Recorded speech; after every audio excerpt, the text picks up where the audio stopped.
Thank you for answering my call. I'm a experiencer, and I've had experiences my entire life, going back to the crib. Wow, from day one, when you arrived here on planet Earth, tell us about it. Pretty much. Have you lived Maui all your life? Tell us about these experiences. Oh, I came to Maui from Pennsylvania, and I was born in 1954. I'm 60 years old, and back in those days, Pittsburgh was a hotspot of UFO activity. So I was always seeing UFOs. There were some military installations around there. There was the steel wheel production, and that one video you have on there where you show the gray walking around, it's about treetop height. I saw a craft, the craft was more of the cigar-shaped craft, but I had a very interesting incident when I was, remember it was 1956, it was August, and I was coming home, around 9 o'clock, and I was coming up to the final, running down the street, and I was 12 years old, and I was coming up the steps, and I felt something. You know how your hair goes up the neck, and I turned around, and treetop height, right over my best friend's house, was a cigar-shaped craft, and it was hard. I couldn't describe it. I was calling out windows, but it was just like that transparent part, and you could see them, but they were walking around. They were looking at me. And the other thing that happened when I saw them is none of the cars, I had a pretty busy street I lived on. There were no cars, and the crickets, you know how the crickets are in August? They just stopped, and it was silence. It was just pure silence, and it was as if time stopped, and I'm looking at them, and they're looking at me, and it went on forever. They didn't move. It was a very spiritual energy. My third eye chakra was buzzing. It was almost like they were going to talk, but it never quite came. I've had a lot of telepathic communication, and there's a sensation kind of like in your third eye crown chakra area when you're having this communication. And finally, I was tired, and I wanted to go to sleep, and I wanted to go to bed, and I was supposed to be in the house, and I was going to be late. And I just telepathically said to them, "Thank you so much for showing yourselves to me." And I really feel blessed. And there wasn't really a response, but it was just, they still didn't go away. They just kept looking at me. And then I walked in the house and closed the door. I didn't tell anybody because back then nobody believed in it. And I just, it was a fully conscious, experience. I wasn't abducted. They didn't knock me out. And I've had many of those conscious experiences my entire life. Well, Jen, I wanted to say that some of this experience you're explaining to me sounds quite familiar when you have an encounter, especially close encounter with where you see an alien being and the ship itself, that you become kind of mesmerized by this encounter. You're kind of stunned, but you're also saying that they didn't seem threatening in any way. You said thank you to them. What were they trying to telepathically communicate with you think? Well, it was in a chain of a long series of communications. I think that they just watch over me. They've been watching over me my entire life. When I was 4, about 4 and a half, they took me up on I call it the mothership. And when I was there, it's kind of like they set things up for your comfort so that you're not afraid and you have comfortable surroundings. So this was 1958. I was 4 years old. It was summer. It was very warm. I was out picking buttercups, so there might have been spring, and I was going to take them into my mother. I was making a gift for my mother, and I was singing, in my little child voice at the top of my lungs, and I was just very, very happy. And I started to go in the house, and I was stepping over this little, very, very short fence that my mother had put, kind of like protecting the grass from the other part of the yard. And as I was in mid-step, suddenly I was up on this ship. And they prepared a room that looked like a theater, but I'm 58 back then. Parents didn't take their kids to the theater, so I don't think I'd ever been in a theater. And there was a large screen in the front, And they sat me down. They showed me 24 different possible multiverses, future histories of the planet. In the first scene, they showed me the planet Earth. It was Earth, blew up, and it was stardust. And then like that scene faded, and they showed me another scene where it was one piece, but there was a lot of destruction. And then that faded, and they showed another scene with more life and less destruction.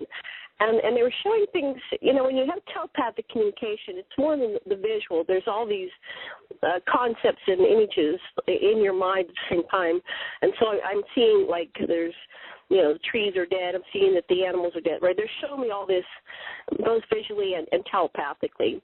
And the scenes kept getting better and better until they were like 4 different varieties of utopian outcomes for where we could go as a species. And then by that time, tears were just streaming down my eyes. I was just so full, overwhelmed with these emotions of my beloved planet and everything, all the people and all the animals and all the trees and all life. So then they finally communicated me telepathically in English. They said, "Which multiverse do you choose?" And I went, "Wow."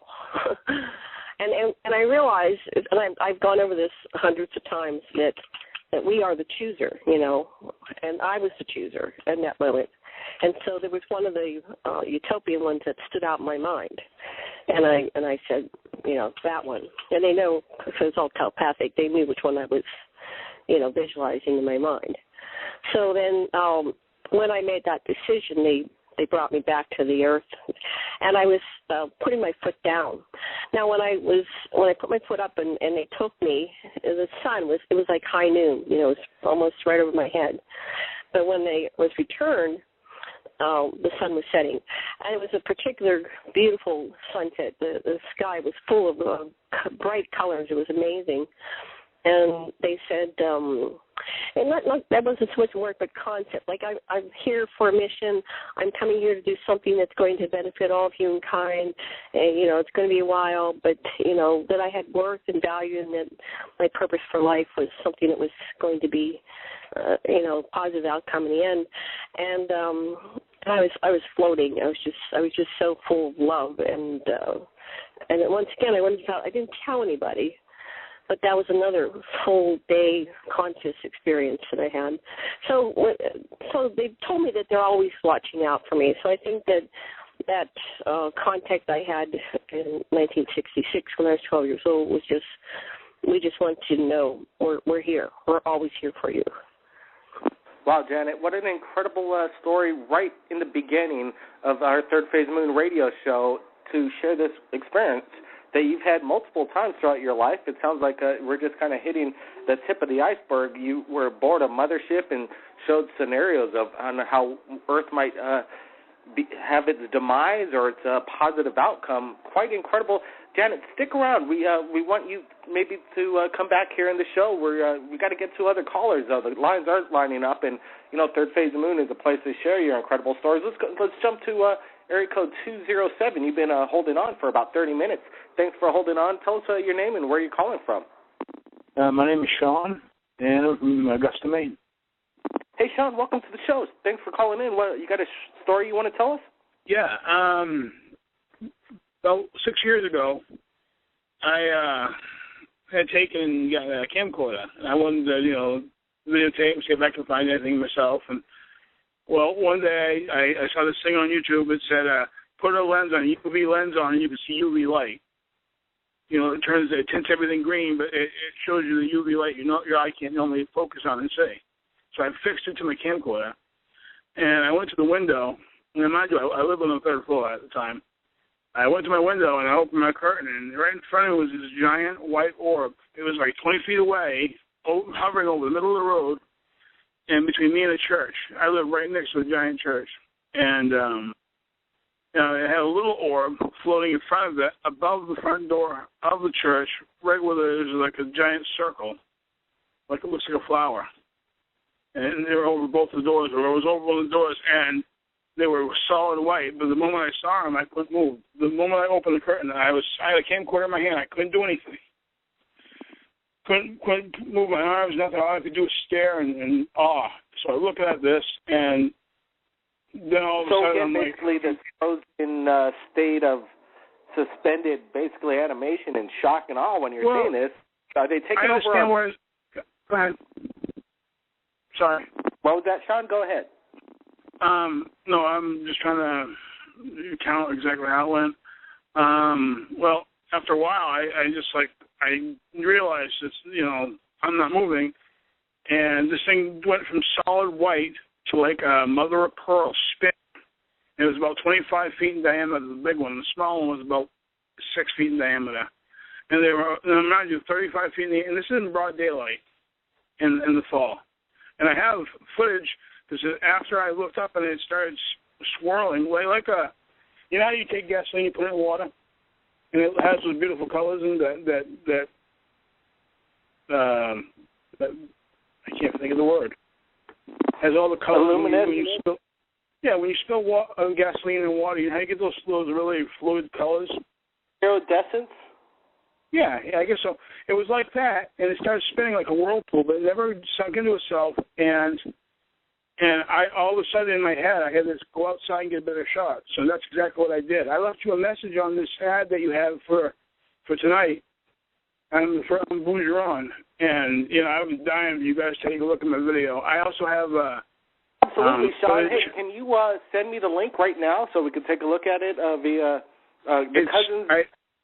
I'm not sure how to do stuff like that. I had a friend do this for me, put it on for me. The best way to share your UFO sightings to us right here at Third Phase Moon is all you got to do is upload it to your YouTube channel. You got to have a YouTube account. Upload it there, and then copy paste the link either to our Facebook. Reach us out through. There's a contact. Third Phase Moon. On this one you sent today, it says share UFO experience. Well, I commented on it, and my video is on there. Okay, absolutely. We'll take a look at it. If you could go the extra step, our email is cousinsbrothersproductions@gmail.com. That's cousinsbrothersproductions@gmail.com, and you could get direct to us at Third Phase Moon. Or if you go to our about page on YouTube, Third Phase Moon, it has our links and all kinds of contact ways you could copy-paste that link. Sean, I appreciate you sharing the story to Third Phase Moon. These orbs are quite a phenomenon around the world. I'd sure be excited to take a look at your video. One more thing real quick. I won't be long. I won't be long-winded. After that happened to me, I kind of started looking online, trying to find something to explain what I saw. And I went on Google Earth, and I started looking all over the planet and just looking at weird spots, thinking, oddball spots. And underneath Easter Island, 155 miles, I used the Google Maps to mark it and everything. There was a long 700-mile strip underneath Easter Island going east and west, and it looks like little dots. So you know how we have those, they have candy dots on the paper? Imagine like that, but little tubes coming off them. And I measured it with a Google Earth, and it was over 700 miles long. And I took pictures of it, and within 12 hours after I took the pictures, they reformatted the whole ocean floor, and now it's not even the same as it was. Send us the link. Send us the coordinates. Full Earth has had I don't have that in the video. I just have it taken down that for some odd reason they put them up, and then when you go back to see the original link, Google Earth has seemed to have erased it or airbrushed it out. It happens all the time. NASA images constantly are getting blurred out on the moon and over Mars. Sean, thanks for sharing these. We really want to see your links. So again, send us your links. Go to our About page on YouTube, and there's all the information to share your videos to us. Copy paste the links, upload them to YouTube, and share it with the world. Let's go to some other callers that have been standing by for a while. We got about 40 minutes left in the radio show. 540, you're live, Third Phase Moon. Welcome. What do we say? Hey, what's going on, man? What's your name? Where are you calling from? My name's David. I'm calling from Virginia. Hey, Dave. Welcome to the show. What's going on in Virginia? Have you had any UFO encounters lately? I talked to you about a while back about an implant, and I had a heck of a time getting a doctor to X-ray it. Finally, I got it X-rayed. Oh, wow. What was the result from the X-ray? Was there any anomalies that came up? Yeah. Where is it located? It's in the side of my arm. All right. What does it look like? Middle. It's a little piece of metal, like a sharp piece of metal. What was there any doctors of what they thought it could be? Well, the doctor that looked at it thought it was just gristle. I said, well, no. I used a metal detector and it went off. I said maybe I got it in the shop or something, because I work in the garage. I said maybe I got it at home working in the garage or something because I work around metal, so I scrap metal. And I said, well, maybe I got it from that, and took a picture of it. Sure enough, it come up a piece of metal. Hey, well, do you have our contact information? I'd sure like to see those X-rays. I wanted to ask Janet, who joined us and is calling in from Maui, first-time caller. Have you had any? Hi. Hey, Janet, you're aware of the alien implant phenomenon of, like, once you've encountered alien beings or been on board ship, it's most likely you might have an implant. Have you have any? Yes. I had a implant up my nose when I was in kindergarten, and it was so intense that I was sneezing. I was trying to get it out. My body was trying to reject it, and my mother kept me home from school. It was just, my whole nose was just running the entire time. And then another time I was out in my yard, and I came running into the house, and I had no way I was very young. I didn't have any way of explaining it to my mother. I just said a bee stung me, but it wasn't a bee. Years later, I was reading Bud Hopkins' book on how some people get implants, and they have a little drone that flew around me, and it went behind my ear, and so she took me to the doctor, and the doctor was just dumbfounded. He says it was all swollen, and he said, well, just keep an eye on it. It must be, maybe it could be a cyst. If it's a cyst, we'll operate on it. And I still have the implant. I can feel it behind my ear. So I know I have at least two. Oh, and then one time I went to I was just visiting a friend's house, and apparently there was a psychic there. It was kind of like a setup. They took me there, and the psychic started to read me from across the room. She was sitting in a chair across this room, and she said, you've got an implant behind your right ear. It's in two parts. She didn't know me from Adam. I just walked in the door. She said, there's one under your armpit. She said they had different functions. One's like a, marking like you would do with animals. Another one was protecting me from STDs. Another one was, they had different functions, and she named them all. So she said I had about 6 of them. Wow, that's quite amazing. Let me get 540's side of his experience. Were you taken aboard a ship? Do you have any recollection of having contact with extraterrestrial beings? No, I've seen some craft. I've done that. I've seen quite a few craft. Do you recall being any time in their presence? Was there any kind of what made you think that you had an implant? I felt it, in my arm, and I couldn't figure out what it was. Sometimes it bothered me. And then one day I was sitting in front of my internet and on my screen, and a storm was coming up, and I felt a shock in my arm. I could feel what was going on, and it got hot. I didn't know what it was. But it's been there evidently for quite a while. And it's still in there. And I've just been concerned about it. I talked to you about it last time, and it was a doctor. It was there, not Dr. Lear, it was another doctor there that was, he told me, I said maybe a doctor put it in there or something. He said most people think so. That's what they think, I don't know. Yeah, the late Dr. Roger Lear, a good friend right here at Third Phase Moon, we've done a couple documentaries with him, was the pioneer and the man, our go-to guy to basically remove these implants and then analyze them through Michael Colburn, a material scientist, and have these things analyzed, and a lot of the times they end up to be extraterrestrial in origin, unexplained nanotube technology involvement when these things been in people for over 15 years before even nano was even in the dictionary. It's a phenomenon. I'd sure like to still take a look at those X-rays that you have, we still have some connections that might be able to help you out. We sometimes when it comes to alien implants, people want to kind of leave them in there because they say that it's kind of they're in one with it, and they don't want to be removed at certain points. But what do you want to have it removed? Do you want to find out what it is? Well, if I didn't have it put in there, it's not supposed to be in there, is it? Well, there's always hard telling. I can imagine your situation you're in at this moment, and it is something to think about.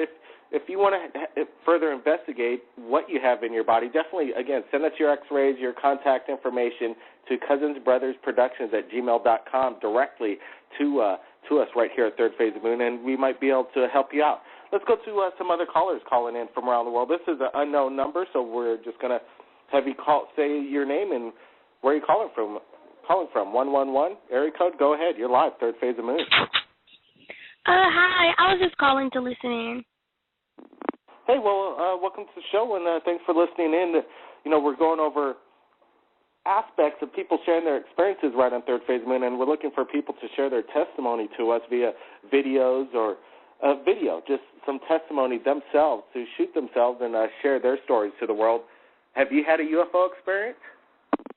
Not a UFO, but last year on my old cell phone, I was talking on the phone, and like this weird noise kept appearing on the phone, and it was like heavy breathing or something. It sounded really weird. Wow, that is weird. Well, there's a lot of telecommunication through maybe telephone lines. I'm not exactly sure, but you might even have some kind of stalker or prank caller. So you be careful out there. Stay tuned to Third Phase Moon. We're broadcasting live, and stand by. Let's go to another caller from around the world. Let's go to area code 619. You're live, Third Phase of Moon. Hey, Blake. How's it going? It's Kelly. Hey, Kelly. Welcome to the show. And last week's show was, quite groundbreaking. I think it hit over 100,000 hits within no more than little over 24 hours. And the word got out on Ed's footage. I'm hoping you got to see some of that. And we also went over some of that people claim it's a chupacabra, a skin monkey that was shot. But welcome back to the show, Kelly. I know you've had some experiences. Are you going to participate in our YouTube UFO experiment and film yourself and submit a video on your experience with UFOs? Yes, I am. I was checking that out. And I actually, when I used to live in Utah, I had a couple of experiences. But I have a friend that, like, what you guys are just talking about now about being abducted and stuff, and maybe having what happened with them and stuff. But I have a friend that's actually back home from Utah. I try to bring her out, and try to listen to your show a couple times. But the story that I have from God to her that was pretty crazy is alien implants. She has an implant that she has. It's right above her pubic bone, and it's she was explaining to me it was more like about a nickel wide, and she can bend it inside. She can feel it on her pubic bone. She can bend it and move it around. And she never went and got it looked at. But the crazy thing about it is that when she went to go check it out, the doctor was looking at her female organs and stuff, and they found out that she has no more eggs, female eggs. So I looked it up, and it was crazy because when a female is born, they're born with 1 million eggs. And by the time they start ovulating, they have at least 300 to 400,000 eggs. And by the time, they hit menopause, the woman should only use about 400,000 eggs. So to have my friend go into the doctor and then have her explain, the doctor explained to her that she has no more eggs, that's pretty crazy. That's 240,000 eggs that are missing. The female body doesn't lose eggs. So that was pretty crazy. I've always wanted her to listen in, and I hope she is listening in tonight because I always hit her on Facebook, make sure she wants to listen in on some of this stuff. But I've asked her if she ever been to Mexico. She's been to Mexico and been down there and visited family and stuff. And she has lost certain few hours a day where she doesn't know what happened. She just I don't know the whole story to that, but I wish you would. If you are listening and you know who you are, I wish you call in and explain, or even have Blake and his brother help you out with maybe getting that alien implant removed and see what it's all about. Absolutely, Kelly. It sounds like quite a large implant as well, and your kind of theory of why it's involved with women's eggs, and it seems quite. There are cases that we've had actually people call in and say that they've been abducted for alien hybrid breeding, and they've been. And it gets quite scary. The girls were quite emotional when they're kind of explaining on how hardcore it gets, and you can imagine, basically, if you're taken on board and you're being subjected to a draconian trying to have basically sex with you to create hybrid alien beings right here on Earth and kind of live amongst us. It could get quite scary. Let's take another call from around the world. 651, you're live, third phase of Moon.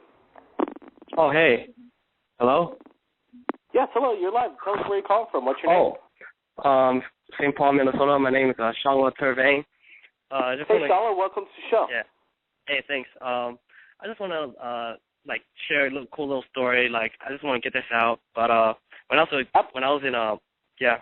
a kid, I had this huge deja vu, and for some other reason, I told myself that the number 3 is gonna be the number of my life. So yeah. Anyways, when I was a kid, I woke up, I saw this huge giant UFO. It was like a U/V-shaped UFO. It doesn't look man-made at all, And it just flew across me. It was midnight, so everyone was asleep. And let's see. Yeah, that's what I saw. And then this happened to me recently. And like I said, for some odd reason, I just feel like I got stuck to the number 3 here. I don't know.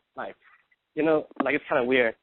So what's this called? Okay, yeah, just take it easy, man. You're amongst people that have had experiences right here, so you're not alone in this world in regards to your encounters. Can you tell me exactly when and what did you see in the sky? When you said it didn't look man-made, what did it exactly look like?